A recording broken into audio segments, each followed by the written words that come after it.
मेरे सभी दोस्तों को नमस्कार, जय हिंद और सत श्री अकाल। दोस्तों, आज के वीडियो में हम यूरोपीय कला से कुछ महत्वपूर्ण प्रश्न लेकर आए हैं।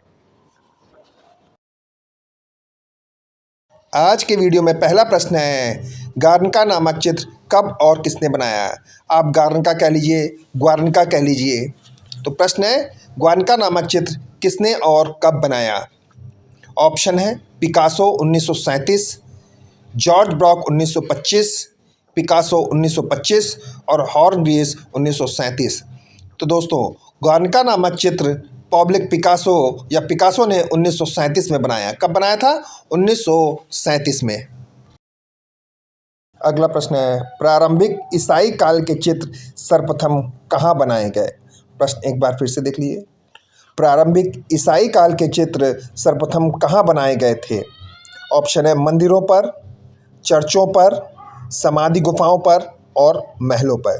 तो दोस्तों, जो प्रारंभिक ईसाई काल के चित्र बनाए गए थे वो समाधि गुफाओं पर बनाए गए थे। कहाँ पर बनाए गए थे? समाधि गुफाओं पर। कहीं कहीं समाधि गुफाओं की जगह कैटाकॉम्स भी लिखा आता है।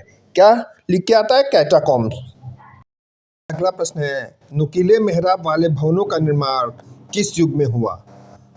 ऑप्शन है रोमानस्क, रोमन, यूनान और गोथिक। तो दोस्तों, जो नुकीले मेहराब वाले भवन थे उनका निर्माण गोथिक युग में हुआ है। किसका निर्माण? नुकीले मेहराब वाले भवनों का निर्माण गोथिक युग में हुआ। कौन से युग में था? गोथिक युग में। अगला प्रश्न दोस्तों, हमने भारतीय कला से ले लिया है। निहाल चंद किस शैली का प्रसिद्ध चित्रकार था?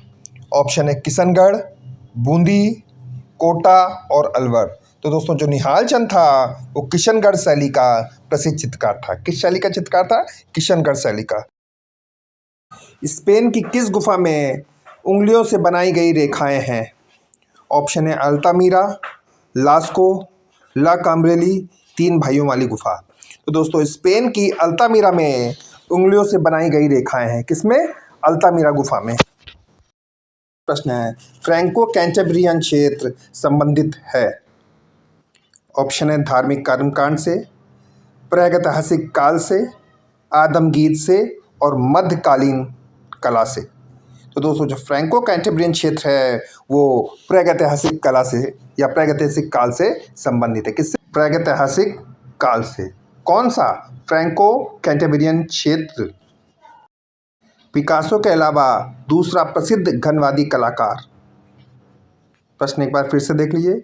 पिकासो के अलावा दूसरा प्रसिद्ध घनवादी कलाकार। George Braque, Paul Cezanne, Michelangelo और राफेल। तो दोस्तों, पिकासो के अलावा दूसरा घनवादी कलाकार है जॉर्ज ब्रॉक। कौन सा है? George Brock. अगला प्रश्न है, घनवाद का सर्वप्रथम अनुभव किसने किया? ऑप्शन है पिकासो, जॉर्ज ब्रॉक, हॉर्नग्रीस और पॉल सेजान।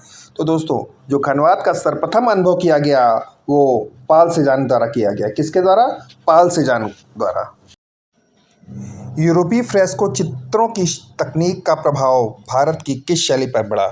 प्रश्न एक बार फिर से देख लीजिए। यूरोपीय फ्रेस्को चित्रों की तकनीक का प्रभाव भारत की किस शैली पर पड़ा? ऑप्शन है बंगाल शैली, जयपुर फ्रेस्को शैली, मुगल शैली और पाल शैली। तो दोस्तों, यूरोपीय फ्रेस्को की जो तकनीक थी उसका प्रभाव जयपुर फ्रेस्को शैली में पड़ा। किस में पड़ा? जयपुर फ्रेस्को शैली में। किसका प्रभाव? यूरोपीय फ्रेस्को की तकनीक का प्रभाव। अगला प्रश्न है, प्रागैतिहासिक काल का अर्थ है? ऑप्शन है आधुनिक कला, मध्यकालीन कला, सिंधु घाटी कला, ऐतिहासिक काल से पूर्व की कला। तो दोस्तों, प्रागैतिहासिक काल का अर्थ है ऐतिहासिक काल से पूर्व की कला का। ब्रिटिश दृश्य चित्रकार का नाम बताइए। ऑप्शन है जॉन कॉन्स्टेबल, टिपेलो, एंड्रिया सांची और विलियम होगार्थ। दोस्तों, जो ब्रिटिश दृश्य चित्रकार हैं उनका नाम है जॉन कॉन्स्टेबल। या कौन है? जॉन कॉन्स्टेबल एक ब्रिटिश दृश्य चित्रकार के रूप में जाने जाते हैं। अगला प्रश्न है, नव प्रभाववाद का संस्थापक कौन था? प्रश्न एक बार फिर से देख लीजिए। नव प्रभाववाद का संस्थापक कौन था? जॉर्ज सोरा, पॉल सिन्याक, सेजा और रानीमर। तो दोस्तों, जो नव प्रभाववाद का संस्थापक था वो जॉर्ज सोरा था। कौन था? जॉर्ज सोरा। अगला प्रश्न है, मेडूसा का बेड़ा किस कलाकार का चित्र है? ऑप्शन है Gericault, Jacques David, Shivram Murthy और सिसली। तो दोस्तों जो मेडुसा का बेड़ा है ये जेरी कॉल्ट द्वारा बनाया गया उनका प्रसिद्ध चित्र है। किसका चित्र है? जेरी कॉल्ट द्वारा बनाया गया प्रसिद्ध चित्र है। कौन सा? मेडुसा का बेड़ा। अगला प्रश्न है, पिकासो पैदा हुए थे फ्रांस में, डेनमार्क में, स्पेन में और इटली में। तो दोस्तों जो पिकासो थे वो स्पेन में पैदा हुए थे। कहाँ पैदा हुए थे? स्पेन में। और स्पेन के मलागा नामक गांव में इनका जन्म हुआ था। कहाँ पर? स्पेन के मलागा नामक गांव में इनका जन्म हुआ था। किसका?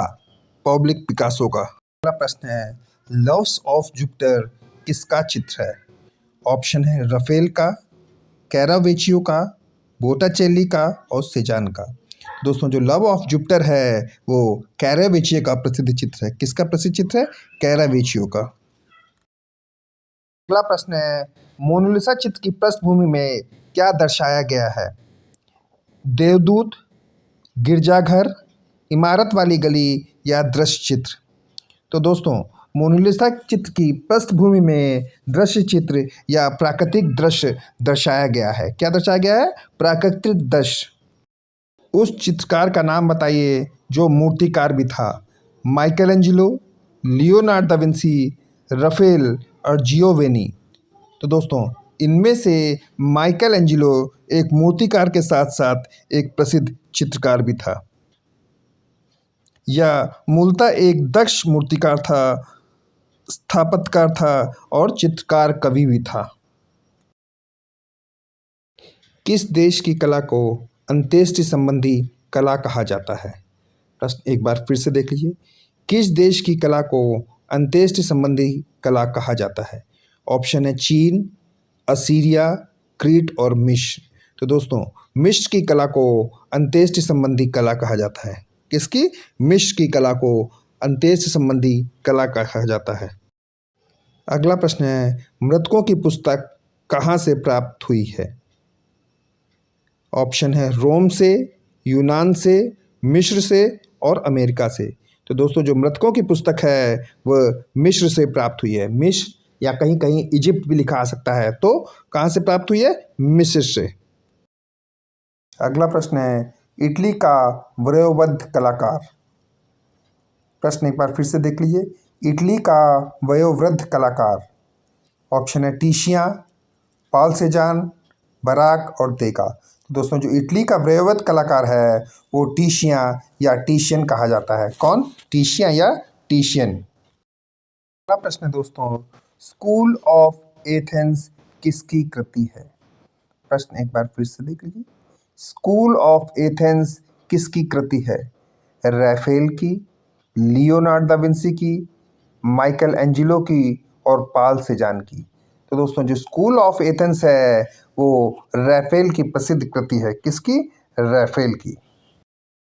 सॉरी दोस्तों। अगला प्रश्न है, सिस्टाइन चैपल की छत किसने चित्रित की? Michelangelo, Leonardo da Vinci, Titian और रफेल। तो सिस्टाइन चैपल की छत किसने चित्रित की थी? तो जो सिस्टाइन चैपल की छत थी वो माइकल एंजेलो द्वारा चित्रित की गई। किसके द्वारा चित्रित की गई? माइकल एंजेलो द्वारा सिस्टाइन चैपल की छत चित्रित की गई। अगला प्रश्न है, बैलेट नृत्य को चित्रित करने वाले प्रभाववादी कलाकार का नाम बताइए। प्रश्न एक बार फिर से देख लीजिए। बैलेट नृत्य को चित्रित करने वाले प्रभाववादी कलाकार का नाम बताइए। मोने, माने, सिसली और देगा। तो दोस्तों जो बैलेट नृत्य को चित्रित करने वाला प्रभाववादी कलाकार है वो है कौन है? देगा। तो दोस्तों आज के वीडियो में इतना ही। मेरा ये वीडियो आपको कैसा लगा प्लीज़ कमेंट्स करके ज़रूर बताएं। साथ ही मेरा ये वीडियो अगर आपको अच्छा लगा हो तो दोस्तों इसे लाइक और सब्सक्राइब भी ज़रूर करें। धन्यवाद।